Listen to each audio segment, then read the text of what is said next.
Hi ಎಲ್ರಿಗೂ ನಮಸ್ತೆ. ನಾನು ನಿಮ್ಮ ಆಶಾ ಚಂದ್ರಭಟ್. ಆಶಾ ಸ್ಥಳಭಾಗಕ್ಕೆ ನಿಮಗೆಲ್ಲರಿಗೂ ಸ್ವಾಗತ. ಇವತ್ತು ನಾವು ಬೇಬಿ ಕಾರ್ನನ್ನು ಉಪಯೋಗಿಸಿಕೊಂಡು ಸುಲಭವಾಗಿ ಒಂದು ಸಾಯಂಕಾಲದ ಸ್ನ್ಯಾಕ್ 65 ಅಂತ ಕೂಡ ನೀವು ಹೇಳ್ಬೋದು, ಅಥವಾ ಕಬಾಬ್ ಅಂತ ಕೂಡ ಹೇಳ್ಬೋದು. ಹೇಗೆ ಮಾಡೋದು ಅಂತ ಹೇಳೋದನ್ನು ನೋಡುವ. ನಿಮಗೆ ಮಕ್ಕಳಿಗೆ ಯಾವುದು ಇಷ್ಟ ಆಗ್ತದೆ ಆ ಹೆಸರನ್ನು ಇಟ್ಕೊಳ್ಬೋದು.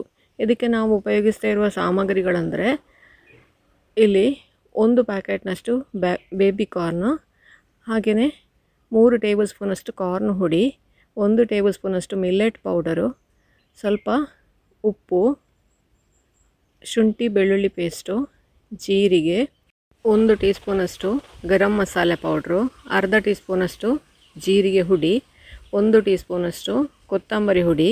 ಕೊತ್ತಂಬರಿ ಅರ್ಧ ಜೀರಿಗೆ ಹುಡಿ ತಗೊಳ್ಬೇಕು, ಇಲ್ಲದೇ ಕಹಿ ಆಗ್ತದೆ. ಖಾರಕ್ಕೆ ಬೇಕಾದಷ್ಟು ಮೆಣಸಿನ ಹುಡಿ, ಒಂದು ಸ್ವಲ್ಪ ಅರಶಿನ, ಅರ್ಧ ಟೀ ಸ್ಪೂನಷ್ಟು ಚಿಲ್ಲಿ ಫ್ಲೇಕ್ಸ್, ಹಾಗೆಯೇ ಅರ್ಧ ಟೀ ಸ್ಪೂನಷ್ಟು ಒರೆಗಾನೋ. ಇವಿಷ್ಟನ್ನು ಹಾಕ್ಕೊಂಡು ರುಚಿಯಾಗಿ ಮಕ್ಕಳಿಗೆ ಇಷ್ಟವಾಗುವ ರೀತಿ ಯಾವುದೇ ಸಾಸನ್ನು ಬಳಸದೆ ಮಾಡ್ತಾ ಇದ್ದೇವೆ. ನಾನಿಲ್ಲಿ 3 ಟೇಬಲ್ ಸ್ಪೂನಷ್ಟು ಕಾರ್ನ್ ಹುಡಿ ತಗೊಂಡೆ, ಹಾಗೆಯೇ 1 ದೊಡ್ಡ ಟೇಬಲ್ ಸ್ಪೂನಷ್ಟು ಮಿಲ್ಲೆಟ್ ಪೌಡ್ರ್ ಹಾಕ್ಕೊಂಡಿದ್ದೇನೆ. ಇದಕ್ಕೀಗ ಅರಶಿನ ಹುಡಿ, ಮೆಣಸಿನ ಹುಡಿ, ಕೊತ್ತಂಬರಿ ಹುಡಿ, ಜೀರಿಗೆ ಹುಡಿ, ನಾವೇನೆಲ್ಲ ಮಸಾಲೆ ತಗೊಂಡಿದ್ದೇವೆ ಆ ಎಲ್ಲ ಮಸಾಲೆಗಳನ್ನು ಕೂಡ ಅದಕ್ಕೆ ಸೇರಿಸ್ಕೊಳ್ಬೇಕು. ಇದಕ್ಕೆ ನಿಮಗೆ ಬೇಕು ಅಂತಾದರೆ ಚಾಟ್ ಮಸಾಲೆ ಸೇರಿಸ್ಕೊಳ್ಬೋದು. ಇನ್ನು ಗರಂ ಮಸಾಲೆ ಇಷ್ಟ ಇಲ್ಲದವರು ಪಾನಿಪೂರಿ ಪೌಡ್ರ್ ಕೂಡ ಹಾಕ್ಕೊಳ್ಬೋದು, ಅದು ಕೂಡ ಒಂದು ಒಳ್ಳೆಯ ಫ್ಲೇವರ್ ಕೊಡ್ತದೆ. ಎಲ್ಲ ಮಸಾಲೆಗಳನ್ನು ಹಾಕಿದ ನಂತರ ಒಮ್ಮೆ ಚೆನ್ನಾಗಿ ಅದನ್ನು ಕೈಯಲ್ಲೇ ಮಿಕ್ಸ್ ಮಾಡ್ಕೊಳ್ಳಿ. ನಂತರ ಇದಕ್ಕೆ 1 ಕಪ್ಪಷ್ಟು ಮೊಸರು ಹಾಕಿಕೊಳ್ತಾ ಇದ್ದೇನೆ. ನೋಡಿಕೊಂಡು ಹಾಕಿ, ಎಷ್ಟು ಬೇಕೋ ಅದನ್ನು ನೋಡಿಕೊಂಡು ಹಾಕ್ಕೊಳ್ಳಿ. ಇದನ್ನು ಈಗ ಚೆನ್ನಾಗಿ ಮಿಕ್ಸ್ ಮಾಡಿಕೊಳ್ತಾ ಇದ್ದೇನೆ. ಈಗ ನಾವು 1 ಪ್ಯಾಕೆಟ್ ಬೇಬಿ ಕಾರ್ನನ್ನು, ಅಂದರೆ ಇದೊಂದು 3 ರಿಂದ 4 ಜನಕ್ಕೆ ಸಾಕಾಗ್ತದೆ. ಬೇಬಿ ಕಾರ್ನ್ ಚೆನ್ನಾಗಿ ತೊಳ್ಕೊಳ್ಬೇಕು. ನೀರಿಗೆ ಒಂದು ಸ್ವಲ್ಪ ಉಪ್ಪು ಹಾಕಿ ಅದನ್ನು ಒಂದು 10 ನಿಮಿಷ ನೆನೆಸಿಟ್ಟು ಅದನ್ನು ತೊಳ್ಕೊಳ್ಬೇಕು. ನಂತರ ನೋಡಿ, ಈ ಥರ ರೌಂಡಾಗಿ ಕೂಡ ಕಟ್ ಮಾಡಿಕೊಳ್ಬೋದು, ಇಲ್ಲ ಈ ಥರ ಸ್ಲೈಸ್ ಆಗಿ ಕೂಡ ಮಾಡಿಕೊಳ್ಬೋದು. ನಿಮಗೆ ಯಾವ ಶೇಪಲ್ಲಿ ಬೇಕು ಆ ಶೇಪಲ್ಲಿ ಮಾಡಿಕೊಳ್ಬೋದು. ದುಂಡಗೆ, ದಪ್ಪಗೆ, ಉದ್ದಕ್ಕೆ, ಅಡ್ಡಕ್ಕೆ, ಹೇಗೆ ಬೇಕು ನಿಮಗೆ ಆ ಶೇಪಲ್ಲಿ ಕಟ್ ಮಾಡಿಕೊಳ್ಬೋದು. ನೋಡಿ ಈ ಥರ.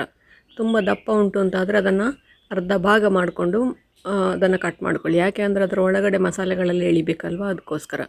ಈಗ ನಾವು ರೆಡಿ ಮಾಡಿ ಇಟ್ಟಂತಹ ಮಸಾಲೆಗೆ ನಾವು ಕಟ್ ಮಾಡಿದಂತಹ ಬೇಬಿ ಕಾರ್ನನ್ನು ಸೇರಿಸ್ಕೊಳ್ತಾ ಇದ್ದೇವೆ. ಇದನ್ನು ಈಗ ಚೆನ್ನಾಗಿ ಮಿಕ್ಸ್ ಮಾಡಿ ಒಂದು 5 ನಿಮಿಷ ಅದನ್ನು ಹಾಗೆ ಮುಚ್ಚಿಟ್ಕೊಳ್ಳಿ. ಅಷ್ಟೊತ್ತಿಗೆ ಎಣ್ಣೆ ಹಾಕಿ ಎಣ್ಣೆ ಕಾಯಲಿಕ್ಕೆ ಇಡಿ. ಎಣ್ಣೆ ಬಿಸಿಯಾಗುವಷ್ಟೊತ್ತಿಗೆ ಒಂದು 5-6 ನಿಮಿಷ ಆಗ್ತದೆ. ನಂತರ ಇದನ್ನು ಒಂದೊಂದಾಗಿ ಕಾದ ಎಣ್ಣೆಯಲ್ಲಿ ಫ್ರೈ ಮಾಡಿದರೆ, ಎಣ್ಣೆ ಮೀಡಿಯಮ್ ಉರಿಯಲ್ಲಿ ಇರಲಿ. ತುಂಬ ದೊಡ್ಡದಾಗಿ ಇಟ್ಟರೆ ಬೇಗ ಬೇಯ್ತದೆ, ಅದರ ಒಳಗಡೆಯಿಂದ ಹಾಗೇ ಹಸಿ ಹಸಿ ಇರ್ತದೆ, ಕ್ರಿಸ್ಪಾಗಿ ಬರುವುದಿಲ್ಲ ಅದು. ಅದರಿಂದ ಮೀಡಿಯಮ್ ಉರಿಯಲ್ಲಿ ಅದನ್ನು ಫ್ರೈ ಮಾಡೋದ್ರಿಂದ ನೋಡಿ ಈ ಥರ ಕ್ರಿಸ್ಪಿಯಾಗಿ ರುಚಿಯಾಗಿ ನಿಮಗೆ ಸಿಗ್ತದೆ ಇದು. ಇದಕ್ಕೆ ಇನ್ನೂ ಒಂದು ಸ್ವಲ್ಪ ಕ್ರಿಸ್ಪಿ ಆಗಬೇಕು ಅಂದರೆ ನೀವು ಹಿಟ್ಟು ಮಾಡುವಾಗ 1 ಟೀ ಸ್ಪೂನಷ್ಟು ಅಕ್ಕಿ ಹುಡಿ ಸೇರಿಸ್ಕೊಳ್ಬೋದು. ಅಕ್ಕಿ ಹುಡಿ ಹಾಕಿದರೆ ಇನ್ನೂ ಕೂಡ ಕ್ರಿಸ್ಪ್ ಆಗ್ತದೆ. ನನಗಿದಿಷ್ಟು ಕ್ರಿಸ್ಪ್ ಸಾಕು ಅಂತ ನಾನು ಅಕ್ಕಿ ಹುಡಿ ಹಾಕಲಿಲ್ಲ ಅದಕ್ಕೆ. ನೋಡಿ, ನಮ್ಮ ರುಚಿಯಾದ ಬೇಬಿ ಕಾರ್ನ್ 65 ಅಥವಾ ಬೇಬಿ ಕಾರ್ನ್ ಪಕೋಡ ರೆಡಿ ಆಯಿತು. ನಿಮಗೆ ಮಕ್ಕಳಿಗೆ ಯಾವುದು ಇಷ್ಟ ಆಗ್ತದೆ ಆ ಹೆಸರಿಂದ ನೀವು ಇದನ್ನು ಅವರಿಗೆ ಕೊಡ್ಬೋದು. ಇದಕ್ಕಿಂತ ಮೇಲಿಂದ ಒಂದು ಸ್ವಲ್ಪ ನೀರುಳ್ಳಿ, ಹಾಗೆಯೇ ಕ್ಯಾರೆಟ್ ತುರಿ ಹಾಕ್ಬೋದು. ಆ ಥರ ಚಾಟ್ ಕೂಡ ಮಾಡಿಕೊಳ್ಬೋದು. ಮೇಲಿಂದ ಕೊತ್ತಂಬರಿ ಸೊಪ್ಪು, ನಿಮಗೆ ಎಂತ ಬೇಕೋ ಅದನ್ನು ಮೇಲಿಂದ ಉದುರಿಸ್ಕೊಳ್ಬೋದು.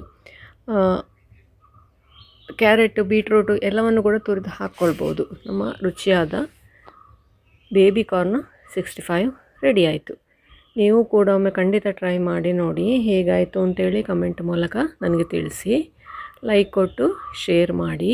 ನೀವಿನ್ನೂ ನಮ್ಮ ಚಾನಲನ್ನು ಸಬ್ಸ್ಕ್ರೈಬ್ ಮಾಡಿಕೊಳ್ಳಿಲ್ಲ, ಸಬ್ಸ್ಕ್ರೈಬ್ ಮಾಡಿಕೊಂಡು ಪಕ್ಕದಲ್ಲೇ ಇರುವ ಬೆಲ್ ಐಕಾನನ್ನು ಒತ್ತಿ ನಮ್ಮನ್ನು ಸಪೋರ್ಟ್ ಮಾಡಿ. ನೀವಿನ್ನೂ ನಮ್ಮ ಇನ್ಸ್ಟಾ ಹಾಗೂ ಫೇಸ್ಬುಕ್ಕನ್ನು ಫಾಲೋ ಮಾಡ್ತಿಲ್ಲ ಅಂದರೆ ಅದನ್ನು ಕೂಡ ಫಾಲೋ ಮಾಡ್ಕೊಳ್ಳಿ.